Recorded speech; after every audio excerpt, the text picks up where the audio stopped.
নমস্কাৰ সকলোকে আগ্নেয় শিৱ মন্দিৰলৈ স্বাগতম জনাইছোঁ।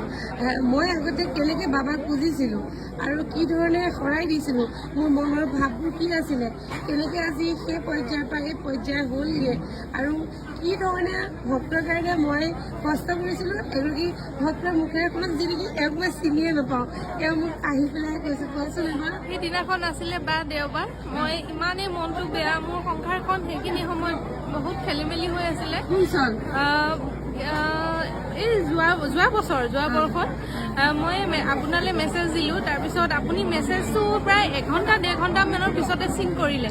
তাৰপিছত ক'লে যে তুমি শৰাই দিব নালাগে। মই ক'লোঁ বা মই অনলাইন শৰাই দিব খুজিছোঁ, মোৰ এনেকুৱাখিনি অসুবিধাৰ কাৰণে। আপুনি ক'লে তুমি এটকাও দিব নালাগে, তোমাৰ হয় মই শৰাই দিম, যদিহে তুমি ফলাফল পোৱা তেতিয়া কিন্তু আহিব লাগিব বাবাৰ ওচৰত। মই তাৰ 2 মাহৰ পিছতে যেনেদৰে ক'লে আপুনি, মই তেনেদৰে পালোঁ আৰু আজি মই বৰ্তমান মানে বহুত আপুনি দিছে আপুনি ফটো মাৰি এটকাও মোক নালাগে বুলি ক'লে আৰু ফটো মাৰিও মোক দিছে, তাত নাম লিখি দিছে মানে যে মোৰ হৈ আপুনি শৰাইখন দিছে। তাৰপিছতেও আৰু এনেকুৱা এদিন সপোন দেখিছোঁ, বহুত দুখ লাগি আছিলে সেইদিনা। ভাবিলোঁ, খুব কান্দিছোঁ, এটা সৰু কথাৰ কাৰণে খুব কান্দি আছিলোঁ।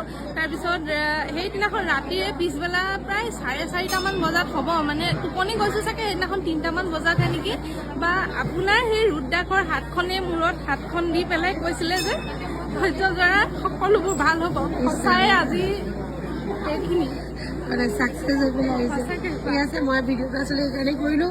এতিয়া আমাৰ হাজাৰ ভক্ত হ'ল, যিহেতু বহুত ভক্তই আগতে মই বাবাক কেনেকৈ চম্ভালিছিলোঁ নাজানে, মানে মই কেনেকৈ পূজা কৰিছিলোঁ, কেনেকৈ শৰাই দিছিলোঁ, সেইবাবে মইতো তোমাক চিনি নাপাওঁ, মই একোৱে নাজানো।